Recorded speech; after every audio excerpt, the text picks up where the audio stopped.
సంక్రాంతి బరిలో ఉన్న ఇంకొక మూవీ 'అనగనగా ఒక రాజు'. ఇది బెంగుళూరులో ఏ థియేటర్‌లో కూడా ప్రీమియర్ షోస్ కానీ, లేకపోతే ఫ్యాన్ షోస్ కానీ వేయలేదు. సో, ఈరోజు మార్నింగ్ డైరెక్ట్‌గా 10:30 షోకి వెళ్ళొచ్చి ఇప్పుడు రివ్యూ చేస్తున్నాం మూవీ గురించి. నవీన్ పోలిశెట్టి అంటేనే మనము ఫుల్ లెంత్ కామెడీ అనుకుంటాము కదా. నిజంగానే ఈ మూవీలో ఫుల్ లెంత్ కామెడీ పండించగలిగారా? మిగతా పెద్ద మూవీస్ కి ఈయన టఫ్ ఫైట్ ఇవ్వగలడా? కథ విషయానికి వస్తే హీరో రాజుగారి మనవడు.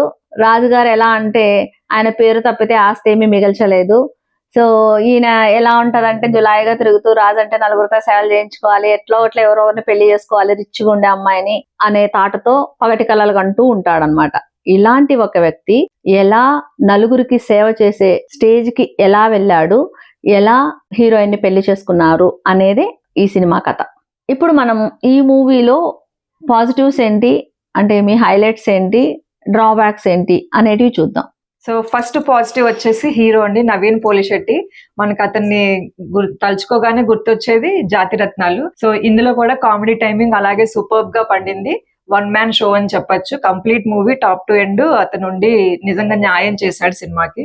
సో నెక్స్ట్ వచ్చేసి ఇందులో 2 సాంగ్స్ ఉన్నాయండి. ఒకటి వచ్చేసి భీమవరం బాలుమ ఒకటి, ఇంకోటి వచ్చేసి రాజుగాడి పెళ్లిరో. సో 2 కూడా Shekhar master choreography and Mickey J Meyer music తో 2 బాగున్నాయి.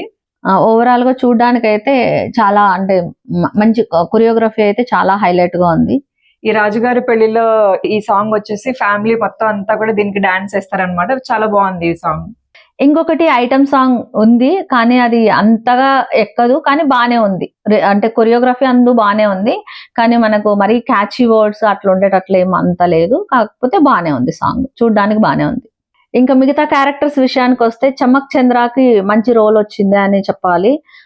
ఎందుకంటే చమ్మక్ చంద్ర హీరోతో from the beginning to end వరకు ట్రావెల్ చేస్తారు. కొన్ని చోట్ల చమ్మక్ చంద్రది హీరోది కొంచెం ఎమోషనల్ సీన్స్ కూడా చాలా బాగా వర్కౌట్ అయ్యాయి. ఇంకా రిమైనింగ్ చూస్తే జబర్దస్త్ ఆర్టిస్టులు అందరికీ చిన్న చిన్న ఆపర్చునిటీస్ అయితే సినిమాలో ఇచ్చారని చెప్పొచ్చు. రోహిణి కానీ, లేకపోతే అవినాష్ కానీ, చలాకీ చెంటి కానీ, వీళ్ళందరూ కూడా సినిమాలో జస్ట్ 1 or 2 minutes ఇట్లా వచ్చి అట్లా వెళ్ళిపోతారు. సో ఉన్న కాసేపు కూడా బాగానే చేశారు వీళ్ళంతా. ఇకపోతే ఈ సినిమాలో ఇంకొక పాజిటివ్ వచ్చి ఝాన్సీ గారు. అయితే ఈ క్యారెక్టర్ ని కంప్లీట్ గా మడతట్టేశారనమాట. ఆ క్యారెక్టర్ ఎట్లా ఉంటుంది అంటే వియ్యంకులు ఆవిడకి వడ్డాణం చేస్తానంటే ఆమె 10 kgs పెరిగే టైపు ఆ క్యారెక్టర్ అందులో ఇది.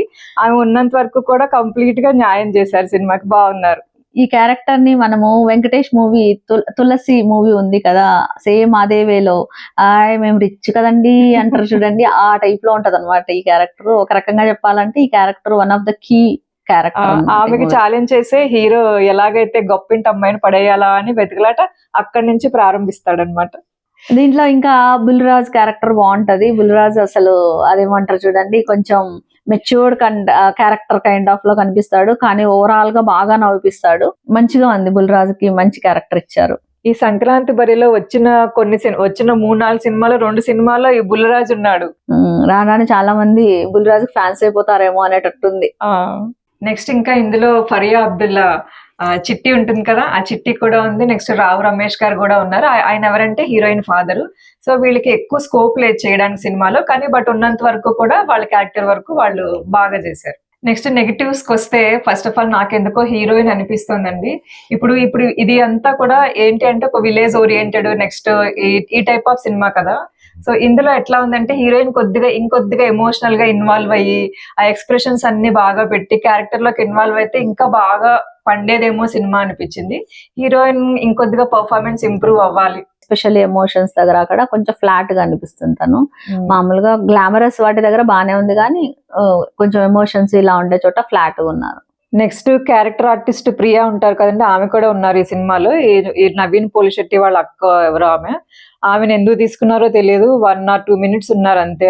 ఇంకొద్దిగా ఆమెను యూటిలైజ్ చేసుకుని ఉంటే బాగుండేదేమో అనిపించింది. నెక్స్ట్ వచ్చేసి అందులో అతను విలన్ లానే అనిపించలేదు. అదొక అంటే ఒక తెలిసిన ఫేస్ పెట్టుంటే ఇంకొద్దిగా బాగుండేదేమో అనిపించింది. జస్ట్ ఒక విలేజ్ లో ఒక బఫూన్ టైప్ లోనో ఒక కామెడీ క్యారెక్టర్ లో ఉన్నాడు తప్పితే అతను అసలు విలన్ లా ఏమీ అనిపించలేదు. ఓవరాల్ గా చూస్తే ఈ మూవీ స్టోరీ వచ్చేసి థిన్ స్టోరీ, అంటే పెద్దగా మనము థియేటర్ లో కూర్చొని నెక్స్ట్ సీన్ ని మనం ఇమాజిన్ చేసుకోవచ్చు అనమాట. ఓహో నెక్స్ట్ ఇది జరగబోవచ్చు అని. ఎందుకంటే ఇది కైండ్ ఆఫ్ రొటీన్ స్టోరీ. మనం 80s 90s లో చాలా మంది హీరోలు ఈ కైండ్ ఆఫ్ స్టోరీ చేసేసి ఉంటారు అనమాట. సో స్టోరీ ఏం పెద్దగా సర్ప్రైజింగ్ ఉండి అలాంటి స్టోరీ కాదు. కానీ హీరో దీన్ని బాగా మంచిగా ఎలివేట్ చేయగలిగాడు అనమాట.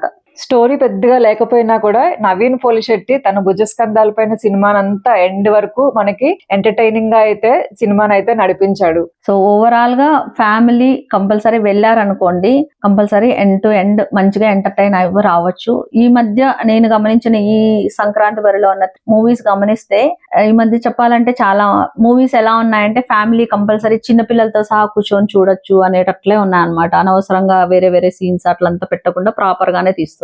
ఈ మూవీకి ప్రొడ్యూసర్స్ కూడా పెద్దగా ఖర్చు పెట్టాల్సిన అవసరం ఉండిండదు అనేది మా ఫీల్. ఎందుకంటే అక్కడ పెద్దగా గ్రాఫిక్స్ కానీ ఇలాంటివి ఏమీ లేవు, పెద్ద పెద్ద లొకేషన్స్ కానీ అలాంటివంతా కూడా లేవు. సో కాబట్టి నాగవంశీ గారికి లాస్ అయితే రాదు. కంపల్సరీ మిగతా మూవీస్ తో పోలిస్తే టఫ్ కాంపిటీషన్ కూడా ఇవ్వగలదు. ఎందుకంటే ఫ్యామిలీ ఆడియన్స్ ని ఈజీగా అట్రాక్ట్ చేయగలదు కాబట్టి, ఫ్యామిలీ ఓరియంటెడ్ మూవీ కాబట్టి నాగవంశీ గారికి అయితే లాస్ అయితే రాదు. ఆయన డబ్బులు అయితే ఆయనకు వచ్చేస్తుంది, సేఫ్ సైడ్ అయితే ఉండొచ్చు. సో జస్ట్ ఈ సినిమా లాజికల్, ఇక్కడ ఈ లాజిక్ పండలేదేంటి అదేంటి అక్కడ అలా ఎందుకు అయింది అలా ఏమి లాజిక్స్ పెట్టుకోకుండా జస్ట్ సింపుల్ గా సంక్రాంతికి ఫ్యామిలీతో వెళ్ళి కంపల్సరీ మీరు ఎంటర్టైన్ అయ్యి వచ్చే సినిమా అని అయితే చెప్పొచ్చు ఇది.